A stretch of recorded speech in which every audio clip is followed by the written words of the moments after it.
Hello प्यारे बच्चों। आज के इस वीडियो में हम लोग बात करने वाले हैं रिप्रेजेंटेशन ऑफ कॉम्प्लेक्स नंबर की। तो इस टॉपिक के अंदर हम लोग देखेंगे कि कॉम्प्लेक्स नंबर को किस तरह से रिप्रेजेंट किया जाता है। तीन तरीके होते हैं, ज्योमेट्रिक, वेक्टोरियल एंड ट्रिग्नोमेट्रिक या फिर पोलर रिप्रेजेंटेशन। ठीक है, तो इस बार जो आपका सिलेबस है 2021 का, उसके अंदर हमारे पास सिर्फ ज्योमेट्रिकल रिप्रेजेंटेशन है जिसको हमको पढ़ना है। तो चलिए, कॉम्प्लेक्स नंबर क्या होता है, हमने देखा था कि कॉम्प्लेक्स नंबर क्या होता है आपका एक ऐसा नंबर जिसको हम लोग रियल प्लस इमेजिनरी पार्ट के फॉर्म में क्या करते हैं, रिप्रेजेंट करते हैं। तो जनरल फॉर्म क्या होता है कॉम्प्लेक्स नंबर को रिप्रेजेंट करने का, z is equal to x plus i Y.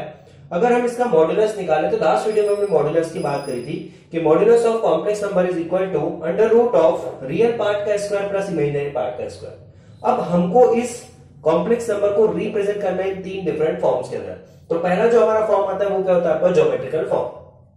देखिए, ज्योमेट्रिकल फॉर्म को आपको क्या बोलते हैं, आर्गेंट प्लेन भी बोलते हैं या फिर कॉम्प्लेक्स प्लेन भी बोलते हैं, जिस प्लेन के अंदर हम इस कॉम्प्लेक्स नंबर को रिप्रेजेंट करेंगे।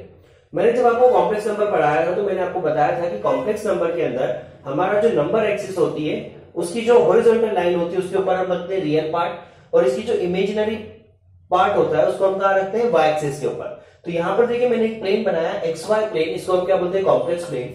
एक्स एक्सिस जो आपकी वो क्या है, रियल एक्सिस, वाई एक्सिस क्या है आपकी, इमेजिनरी एक्सिस। तो यहां पर अगर हम देखें तो हमारा जो z है उसका रियल पार्ट क्या है, x। तो रियल पार्ट की जो वैल्यू होगी वो कहां पर आएगी, इसकी रियल एक्सिस के ऊपर। ये आ गई, ये वैल्यू आपकी कितनी है, यहां से यहां तक का सेपरेशन कितना है आपका, ये x। ठीक है, सिमिलरली इसका इमेजिनरी पार्ट देखिए कितना है, y को अगर मुझे प्लॉट करना है तो लेट्स से कि ये जो है, ये जो डिस्टेंस है यहां से यहां तक की, ये कितनी है यहाँ पर y। तो मेरा जो p पॉइंट है ना वो कहां पर आएगा, इस तरह से। तो अगर मैं किसी कॉम्प्लेक्स नंबर को इस तरह से रिप्रेजेंट करता हूं किसी भी एक कॉम्प्लेक्स प्लेन के अंदर, तो इसको हम क्या बोलते हैं, geometrical representation of complex number, Argand plane. अब देखिए मैंने क्या करा, x और y की करस्पॉन्डिंग यहां पर एक पॉइंट बना दिया p। ठीक है, अब यहां पर देखिए जो OP आ रहा है ना, OP, इसकी हमको लेंथ निकालना है। चेक करते हैं जरा OP की लेंथ क्या होगी। यहां पर देखिए एक 90 डिग्री राइट एंगल ट्रायंगल बन रहा है ना, राइट एंगल ट्रायंगल बन रहा है, तो पाइथागोरस का स्क्वायर मतलब कि OP का square is equal to, let call this point m, तो OM का स्क्वायर प्लस PM का स्क्वायर। सिंपल। देखिए OP नहीं पता तो इसको लिखा OP का स्क्वायर, यही तो हमको कैलकुलेट करना है, इज इक्वल टू OM कितना है, देखो x square plus y square. Simple. PM कितना है, y। तो यहां पर देखिए OP कितना निकल कर आ रहा है, OP इज इक्वल टू आ रहा है आपका under root of x square plus y square. और ये जो under root of x square plus y square होता है, ये क्या होता है आपका मॉड्यूलस ऑफ z।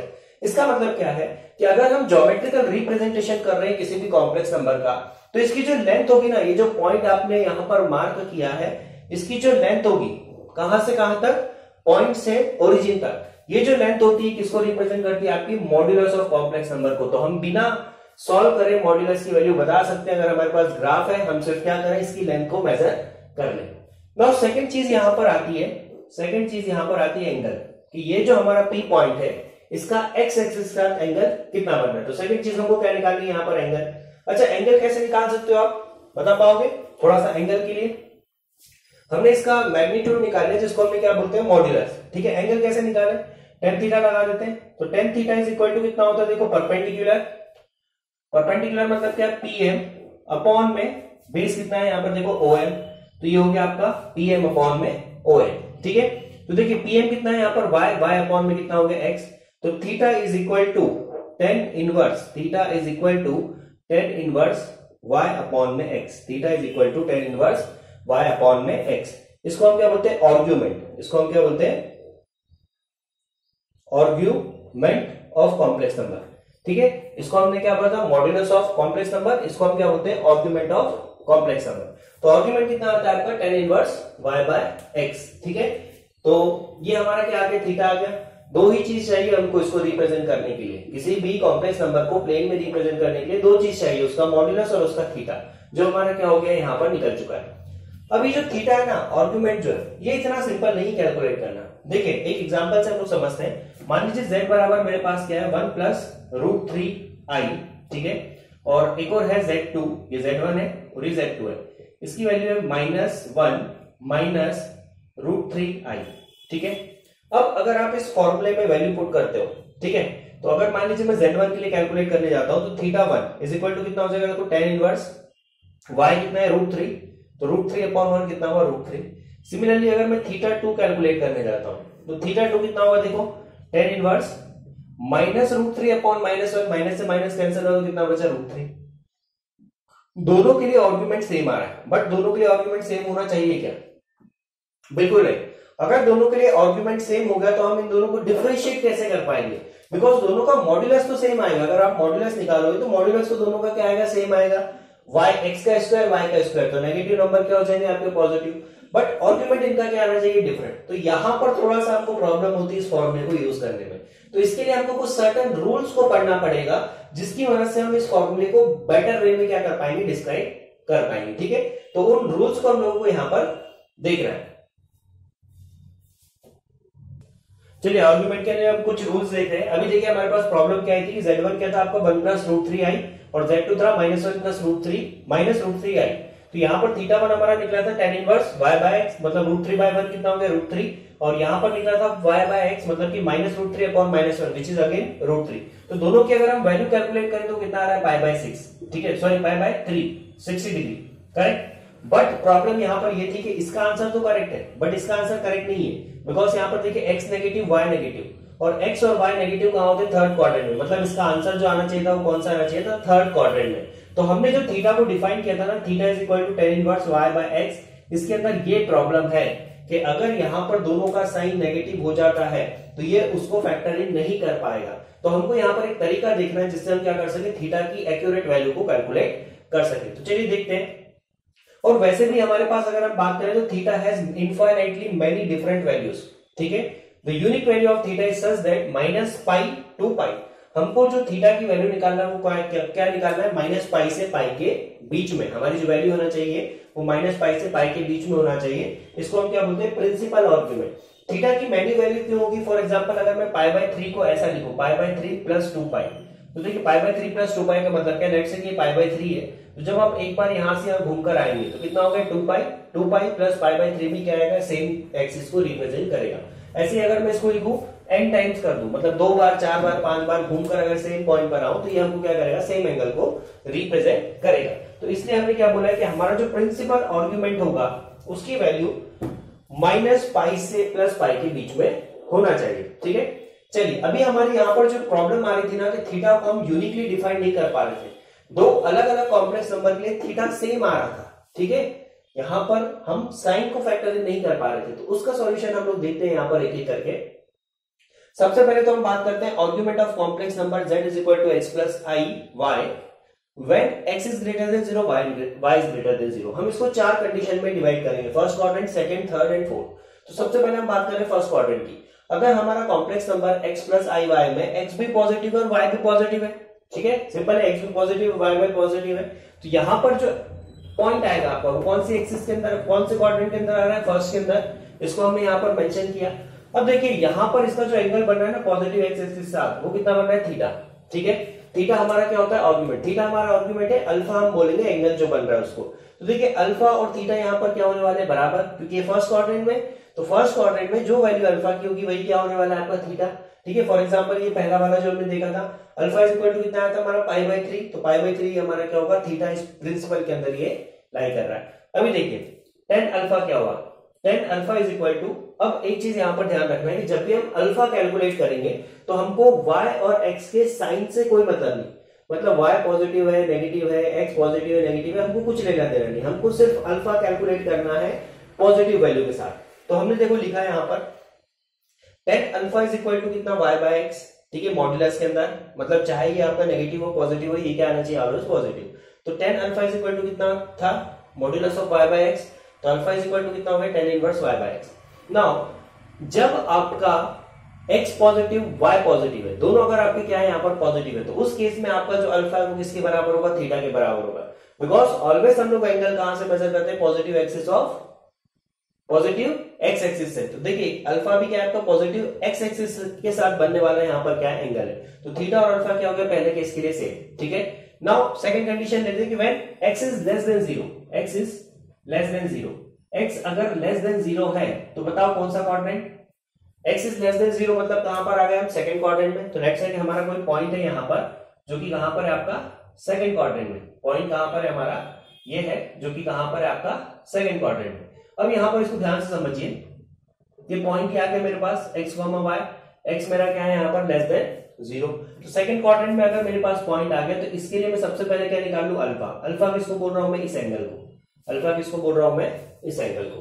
तो देखिए अल्फा क्या हो जाएगा, अल्फा इज इक्वल टू हो जाएगा tan alpha is equal to modulus of y by x। ठीक है, अगेन देखो x की वैल्यू नेगेटिव है बट हम उसको क्या ले रहे हैं, पॉजिटिव वैल्यू ले रहे हैं। तो कितना हो गया देखो y बाय x, सिंपल है। तो tan अल्फा आगे हमारे पास, तो वहां से हमारा क्या निकल कर आ गया, अल्फा।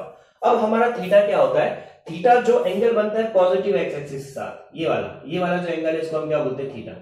थीटा की वैल्यू आप मुझे बता सकते हो क्या अल्फा के टर्म्स में? बिल्कुल करेक्ट। देखिए ये पूरा जो एंगल है वो कितना है, पाई, और ये एंगल कितना है, अल्फा। तो थीटा कितना हो जाएगा, पाई माइनस अल्फा, होगा कि नहीं? थीटा इज इक्वल टू कितना होगा, पाई माइनस अल्फा। तो इस पर्टिकुलर केस के अंदर हमारा जो थीटा निकल कर आ रहा है वो कितना आएगा आपका, पाई माइनस अल्फा। तो हम क्या करें, पहले अल्फा कैलकुलेट कर ले।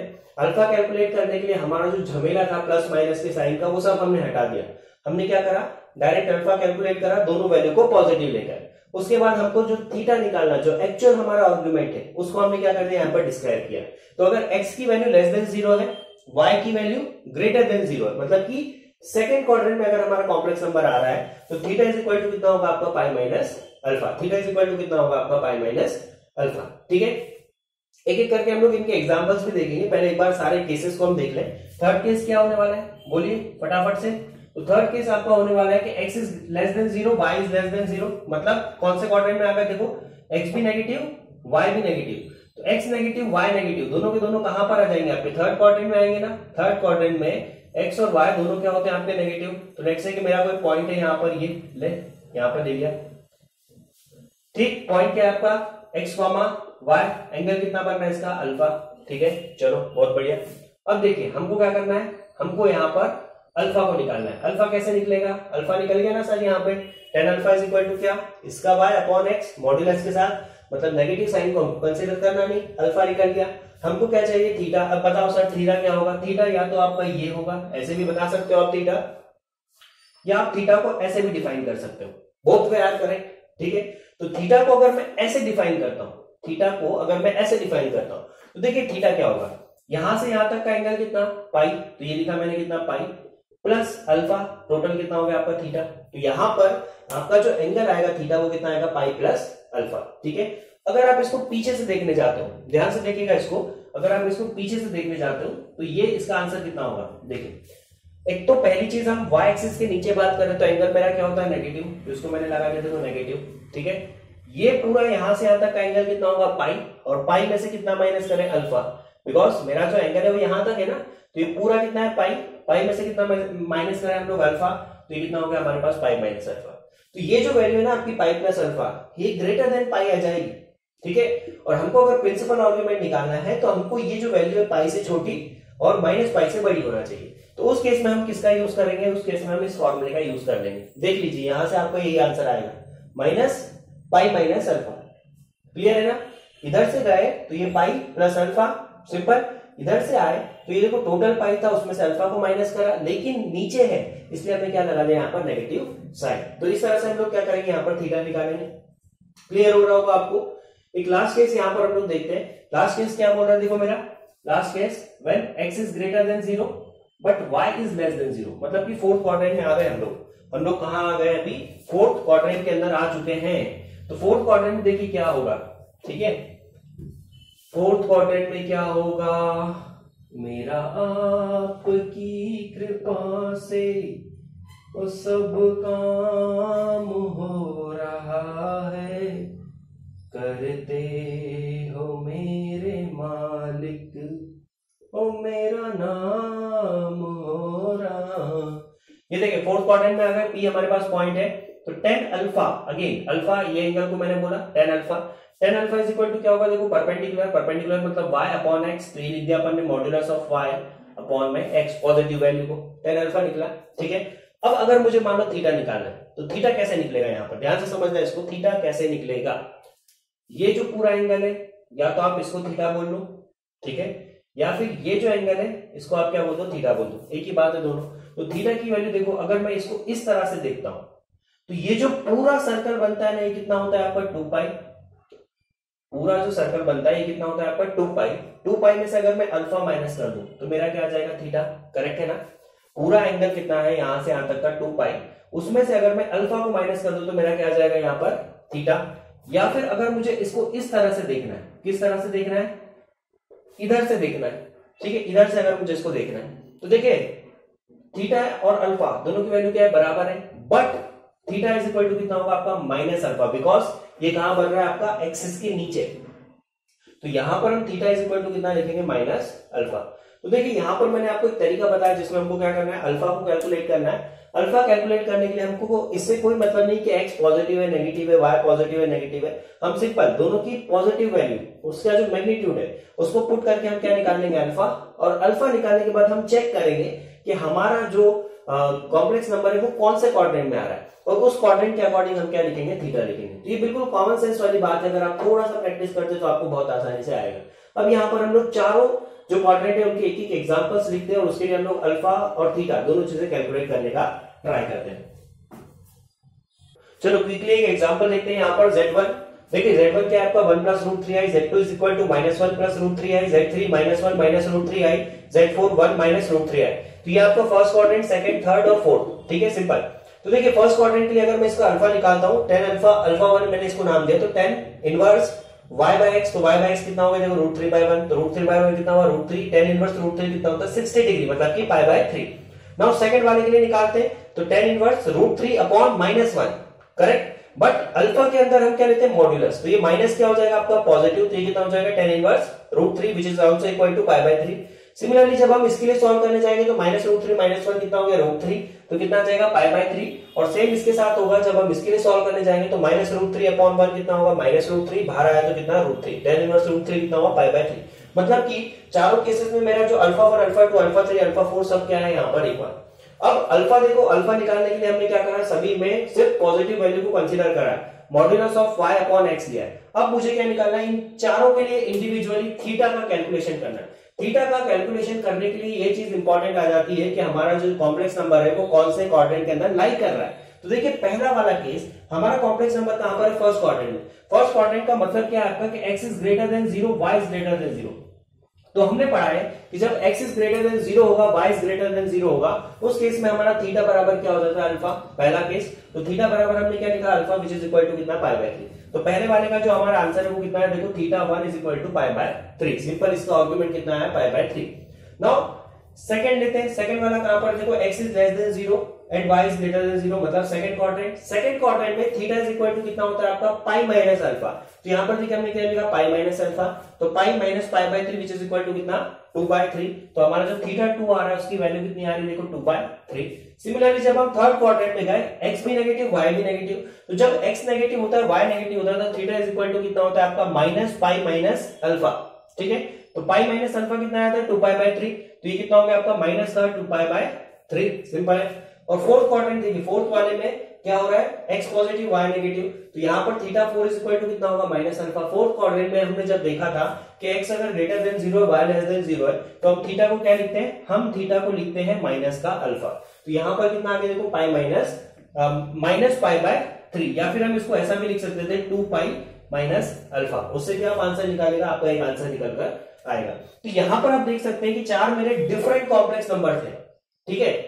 तो इन चारों का जो मॉड्यूलस है वो क्या आएगा आपका, सेम। मॉड्यूलस आप निकाल के देखिएगा, सभी का क्या आएगा, सेम। और इनका जो आर्गुमेंट है वो डिफरेंट आना चाहिए, तभी तो हम इसको यूनिकली रिप्रेजेंट कर पाएंगे। अगर इनका मॉड्यूलस भी सेम आ जाए तो हम इसको यूनिकली रिप्रेजेंट नहीं कर पाएंगे। तो मॉड्यूलस इनका क्या आना चाहिए, डिफरेंट। तो यहाँ पर देखिए सभी का जो मॉड्यूलस है, sorry, modulus same, argument different. तो यहाँ पर देखिए सभी का जो आर्गुमेंट है वो क्या आ रहा है आपका, डिफरेंट। और पहले जो हमारे साथ प्रॉब्लम थी, पहले जो हमने थीटा निकाला था इनिशियली, वो कितना आता है, tan inverse y by x, simple.